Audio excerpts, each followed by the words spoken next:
Making a Pricing Decision, by Laura Bell, www.trcb.me/bellbusinessreport.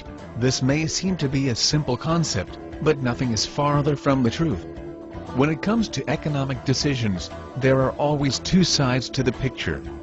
Taking the cheaper option may end up costing more later on.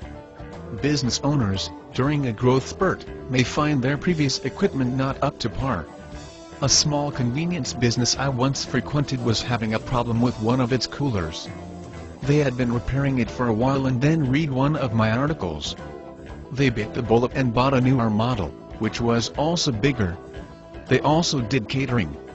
They now had the ability to take on bigger jobs than with a smaller freezer, which cost them worry time about when it was going to break down again.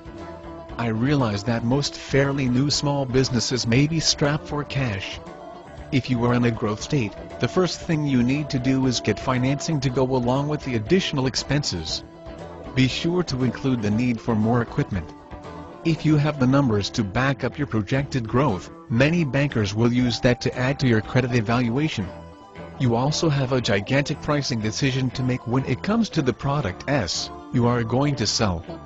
Looking at your competition is only one part of the picture. You need to fully examine how much it is going to cost to move each one out the door. Not doing so can lead to disaster. Years ago, I had a peer client who had a line of spices she was selling to gourmet shops, etc.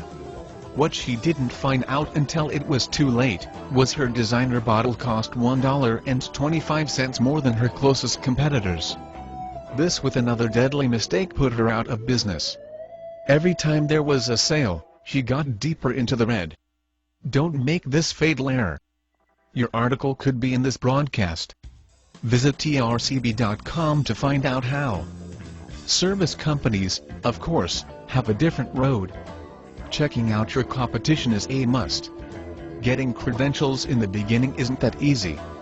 Take on a client at a lower than market rate only if they are so well known that they will give you great credit by just being on your client list. Next time, we will talk about marginal cost and supply and demand, all of which are necessary components to making wise pricing decisions. Laura Bell is freelance writer and owner of www.bellbusinessreport.com. The Bell Business Report offers common sense business advice and how-to info for running your business.